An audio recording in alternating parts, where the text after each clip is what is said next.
There is a figure that lives in the quiet spaces of the modern world, a ghost of potential, a whisper of what could be.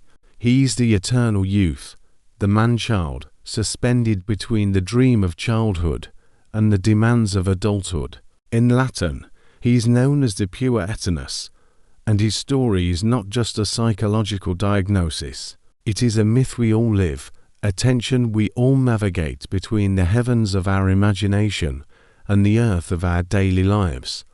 The term Puer Aeternus first emerged from the ancient world. In the poetry of Ovid, it described a divine child, a god of life, death, and resurrection, celebrated in secret rites. He was a symbol of untamed, cyclical life. It was the Swiss psychiatrist Carl Jung who rescued this myth from antiquity and brought it into the consulting room, seeing in it a fundamental archetype of the human psyche, the eternal, creative child within each of us. This archetype is not a flaw. It is a primordial force, and like all such forces, it has two faces. One is luminous, the other shrouded in shadow.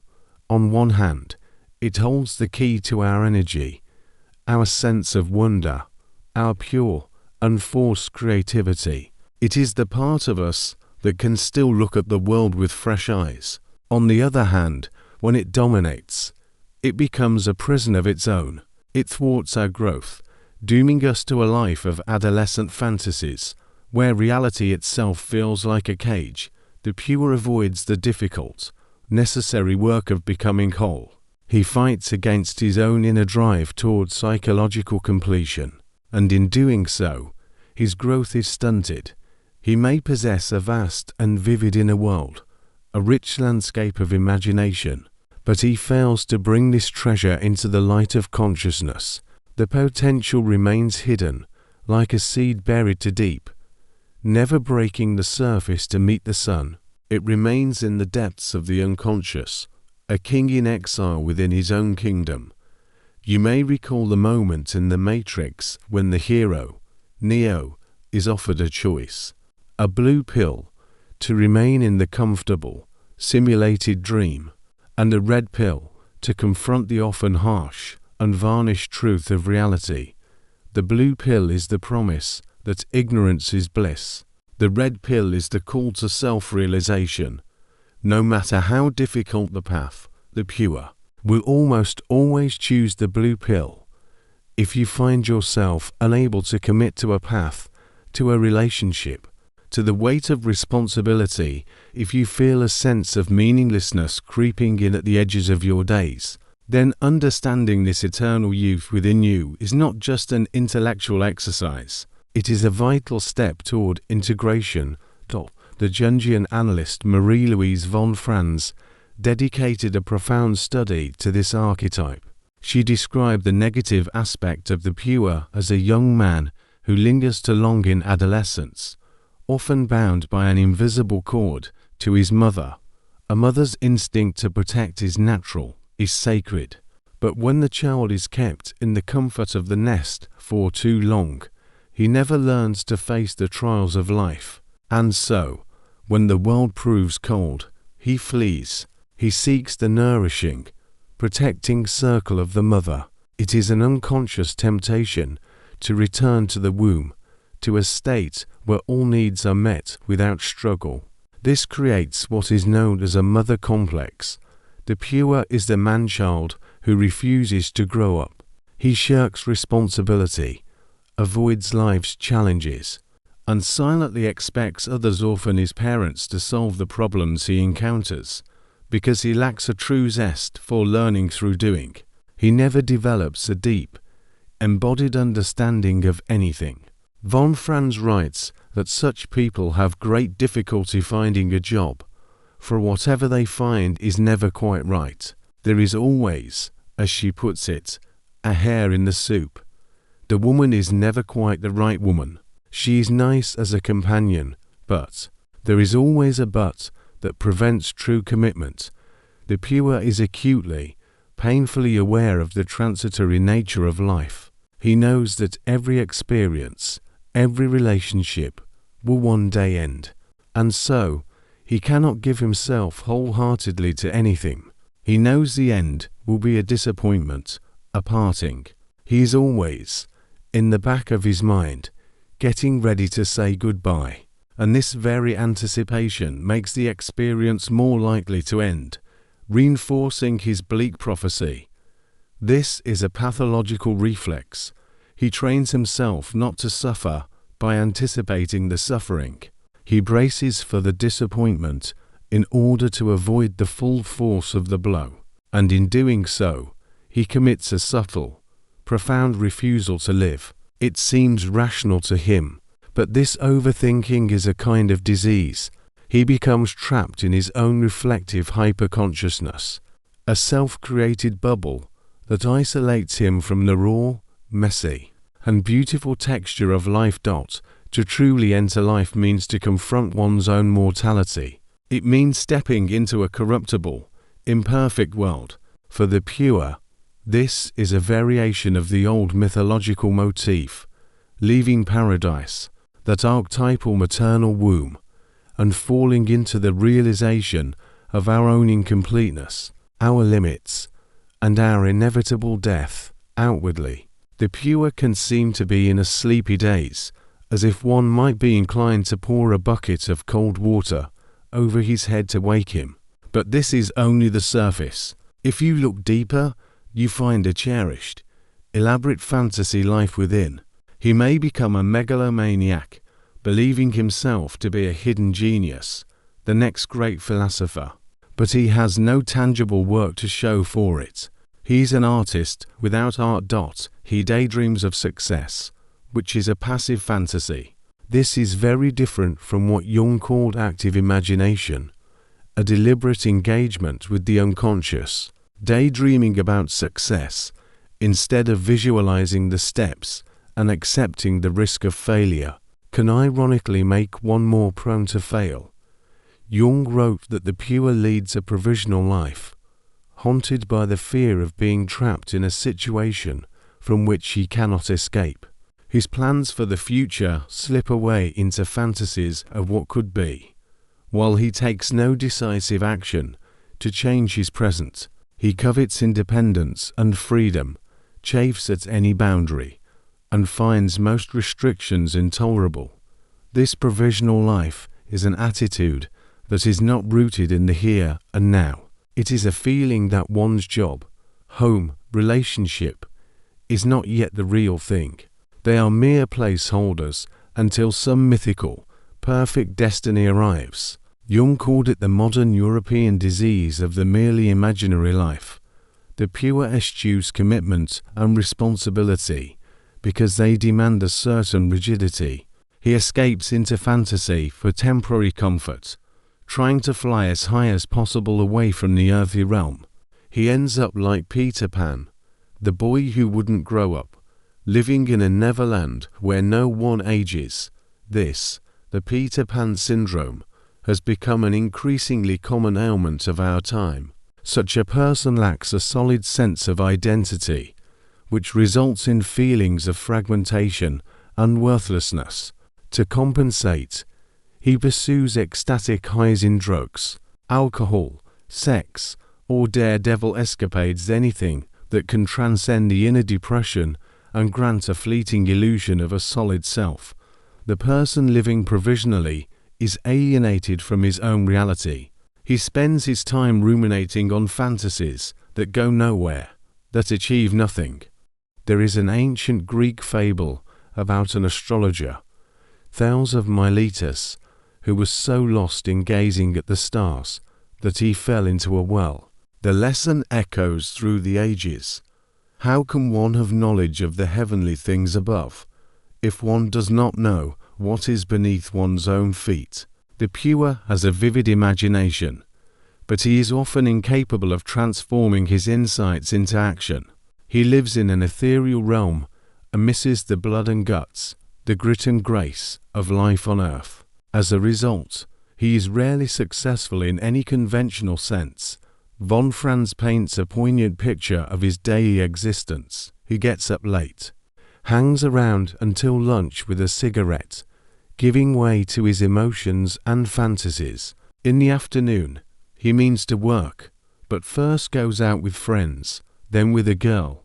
The evening is spent in long, abstract discussions about the meaning of life. He goes to bed, and the next day is a repetition of the one before. In this way, his capacity for life, his inner riches, are wasted. They cannot find expression in anything meaningful. Instead, they slowly overgrow the real personality. He walks about in a cloud of fantasies, full of unlived life. You feel that such a person has a tremendous wealth inside, but there is no means of realization. He can assimilate ideas, listen intently, and give every impression that he is about to implement them, but he never does. He is not grounded enough. It is a trick the Puer performs on himself. The realization that he should adapt to reality remains an intellectual idea, fulfilled in fantasy, but never in action. Though it seems simple, he cannot cross the border from thought to deed. It is no coincidence that the word human derives from the Latin humus, meaning earth.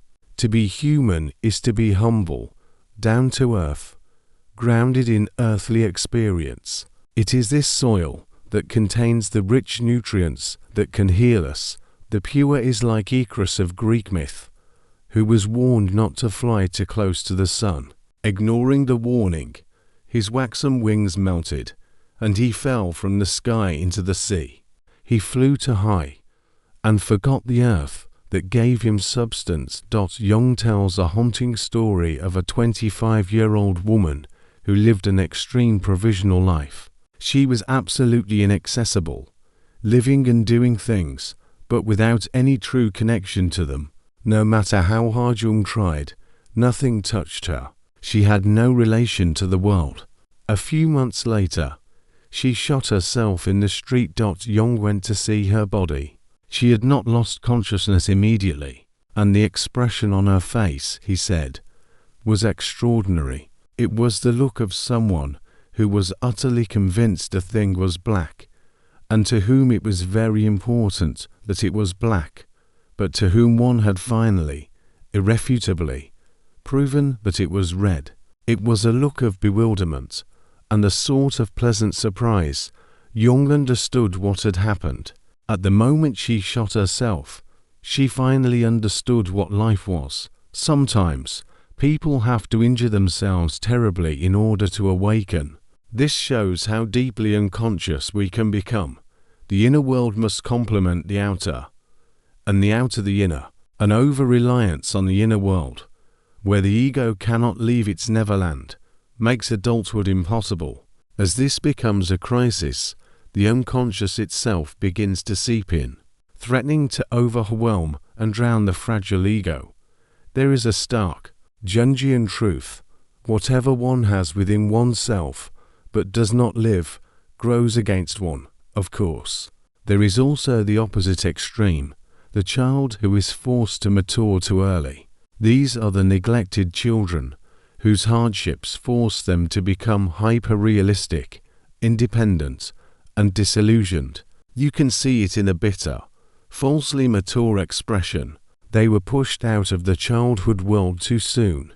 They cannot love or trust easily. For them, life has lost its magic. They feel not quite real, only half-alive. In therapy, the task is to guide them back to their buried childish fantasies, to encounter them anew, for the eternal child is not merely a problem. It contains magnificent, positive qualities, a spirituality born from a close contact with the unconscious. The Puer can be agreeable, charming, capable of starting invigorating, deep conversations.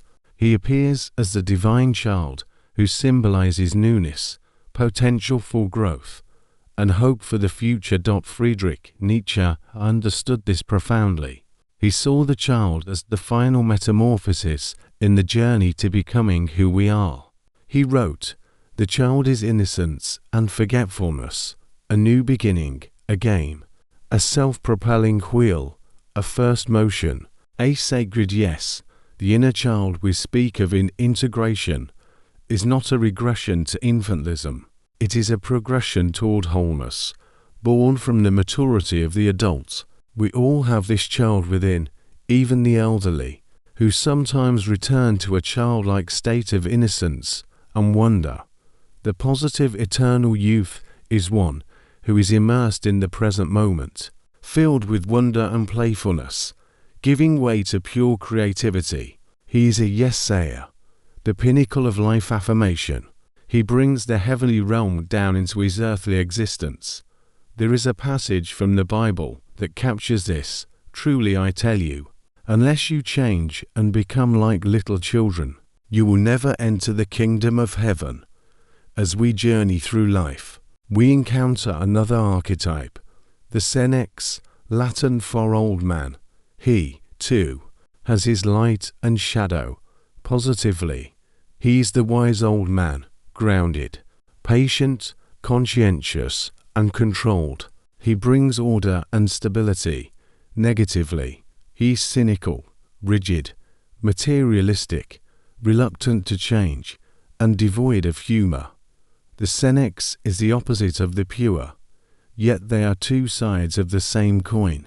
We recognize youth by knowing age. We become aware of aging by remembering our youth. Jung wrote that the Puer's shadow is the Senex associated with the god Apollo, disciplined, controlled, responsible.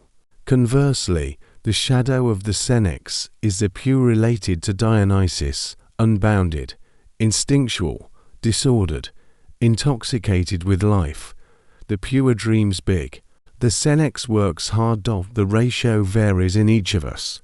Both are necessary for a psychologically healthy life. An imbalance in either direction is a recipe for suffering. They even have different versions of play. The Puer enjoys sports, socializing, movies, experiences that leave no tangible product. The Senex feels that play is a non-work activity that produces something, a painting, a meal, a written page, a built wall. Carl Jung himself was primarily a Senex.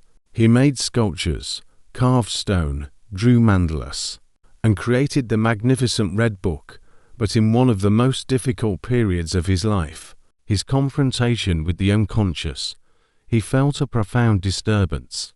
He searched through his childhood memories, but found nothing. Finally, he said to himself, "Since I know nothing at all, I shall simply do whatever occurs to me." And what occurred to him was a memory from when he was 10 or 11 of playing passionately with building blocks. The memory was charged with emotion. Aha, he thought, the small boy is still around and possesses a creative life which I lack. But how can I make my way to it? He felt humiliated, but he began gathering stones and building a miniature village. Every day, he would return to this childish game, and in the course of this activity, his thoughts clarified. He felt a surge of creativity and renewal. He called it a turning point in his fate. This Senex play released a stream of fantasies that he later carefully wrote down. His most ambitious project of this kind was the Tower at Bollingen, a structure he built over 12 years, a solitary place by Lake Zurich, where he could be, as he said, most deeply myself. We see this tension beautifully illustrated in The Little Prince by Antoine de Saint-Exupéry, who himself embodied many traits of the pure. The book begins with the narrator's childhood drawing. He draws a boa constrictor that has swallowed an elephant. To him, it is clear and full of mystery, but the adults see only a hat. They advise him to put aside such fancies and focus on arithmetic and geography. So, at 6 years old, he gives up a magnificent career as a painter. He becomes a pilot, flying all over the world.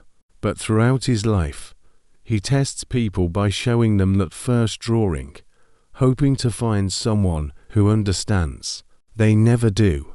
He lives alone until his plane crashes in the desert. There, dehydrated and hallucinating, he meets the little prince, who asks him to draw a sheep. He tries and fails, and finally, in a trickster's move, He draws a box and says the sheep is inside. This symbolizes the great conflict of the pure. He puts all his plans, his potential, into a box and stores it away, in a gesture of boredom and impatience. This is the great danger. Perhaps the most important thing a pure can do is to take something seriously, and to stick to it. St-X-E-Ry never fully got used to the adult world. He felt his soul was drying up, dying of thirst, hence the desert. The adult world, for him, lacked the enchantment of nature, the magic of fairy tales. It was totally dead. He writes of a red-faced gentleman on a planet who has never smelled a flower. He has never looked at a star. He has never loved anyone. He has never done anything in his life but add up figures. And all day he says over and over, "I am busy with matters of consequence." He speaks of the emptiness and meaninglessness of an adulthood that has lost its true nature, becoming a mere persona running after money and prestige. The great problem is that he never found a bridge to carry the truth of childhood into the reality of adult life. The English poet William Wordsworth captured this poignant loss. There was a time when meadow, grove, and stream, the earth, and every common sight, to me did seem apparelled in celestial light. The things which I have seen I now can see no more. Shades of the prison house begin to close upon the growing boy. The fundamental question is this: how can one grow up without losing the feeling of totality, the magic, the sense of being truly alive, that one had in youth? In Saint-Exupéry's life, his greater personality had been, in a sense, devoured by the mother of force that suffocates life and prevents growth. One remains permanently in the womb, never venturing out. The great mother becomes the devouring mother. He never embarked on the hero's journey. The elephant in his drawing, the greatest hero of Africa, is swallowed whole. It cannot find its way out. The elephant, generous, intelligent, but irritable, its rage appeased only by music, was, amazingly, a mirror of Saint-Exupéry himself. It was the image in his soul of what he wanted to become, swallowed back by the regressive pull of the unconscious. So, how does one integrate the Puer Aeternus? The answer is to bring oneself down to earth, not by rejecting fantasy, but by consciously exposing oneself to daily life, to chores, to hard work. The pure must learn to merge with the crowd, to become the sheep in the box. This is the antidote to a mother complex. Few young men have a strong enough individuality to pull away from the mother on their own. They often do it through collectivity. This is the first step. By immersing oneself in society, one experiences the warmth of human connection, a sense of relatedness, of being part of a tribe. The second step is to take care not to lose oneself in that crowd. The pure must sacrifice his inflated specialness, his megalomania, which is a fake individuality, while preserving his true, unique self. He must not become a mere number. This requires balancing social life with spiritual solitude. For if one never spends time alone, one can never build an indestructible foundation for self-realisation. Nietzsche wrote of this tension: "When I am among the many, I live as the many do. After a time it always seems as though they want to banish me from myself and rob me of my soul. I then require the desert, so as to grow good again, young like unto human life, to the sun's passage across the sky, a rising, a zenith at noon, and a setting." The first half of life is for building the ego work, education, relationships. The second half is for turning inward, toward individuation. An imbalance in this transition often sparks a midlife crisis, the soul's cry for growth. Jung was clear. To cure the neurosis of the pure, one has to work. This is the most disagreeable word for him, for it means sacrificing the wonder of the fantasy realm for a conventional life of commitment. It seems like madness to let go of his specialness. The crucial step is to drive out his devils without also driving out his angels. This is the purpose of individuation, a focus on both the inner and outer worlds. Through work, the pure may become exceptional in reality, not just in fantasy. It doesn't matter if he doesn't know the perfect job. He must stick with something and immerse himself in the outer world. The philosopher Søren Kierkegaard called this the dizziness of freedom, the vertigo that comes from infinite possibilities. One can lose himself in the finite by becoming an imitation of others, or in the infinite by thinking of all possibilities but never acting. The pure often tries many jobs but quits when they become boring. He finds work a chore because he works against his own natural flow of energy. He knows his laziness is the problem, but he cannot want not to be lazy, and so he remains in depression. We all possess a great storage of enthusiasm, hidden as long as the eternal youth remains unintegrated. The unconscious often points the way toward where our energy flows naturally. Yet, in every field, there comes a time of routine, of boring repetition, and this is where the pure complains and considers fleeing. When asked how one should live, Jung gave a beautifully simple answer: there is no single, definite way. If you want to go on your individual way, it is the way you make for yourself, which simply comes into being when you put one foot in front of the other. If you always do the next thing that needs to be done, you will go most safely along the path prescribed by your unconscious. Don't waste energy speculating about how to live. Instead, till the soil directly in front of you. In this way, you are always doing something meaningful, intended by fate. The pure denies the call to adventure in the hero's journey. He remains in the stage of refusal, unable to leave the ordinary world and confront his dragon, his worst fear, long avoided. Thus, he cannot access his reward, the treasure of inner gold guarded by that very dragon. He remains in perpetual stagnation, because he will not undergo the psychological death and rebirth, the death of the old self, and the birth of a new, more capable one. Without this, there is no individuation. But in some Native American traditions, young boys were taken by the men into the wilderness to face trials for their initiation into manhood. This is the beginning of the hero's journey. Succeeding in slaying his dragon, a boy re-enters the community as a man. Manhood is not a given. It is a badge of honor one must earn. It creates autonomy, purpose, and meaning, all things missing for the pure, who is often driven by a desire for safety and pleasure. Jung wrote, "For the hero, fear is a challenge and a task, because only boldness can deliver from fear. And if the risk is not taken, the meaning of life is somehow violated, and the whole future is condemned to hopeless staleness." Initiation invites us to throw ourselves into the fire of life. Today, we lack these tribal rites. Many seek alternatives in military service or in the disciplined ethos of the gym. Some young men secretly hope that life will force them into an adventure, to be thrown on an island where they must survive. It is terrifying and exhilarating.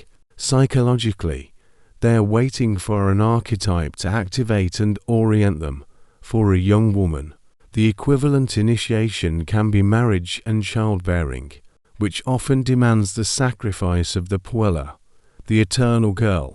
To incarnate the archetype of the mother, she may have to put the archetype of Aphrodite, the goddess of beauty and desire, on the altar. This enormous responsibility often causes the death of the Puer, though a woman can be a mother and remain a Puer, or be childless and be fully integrated.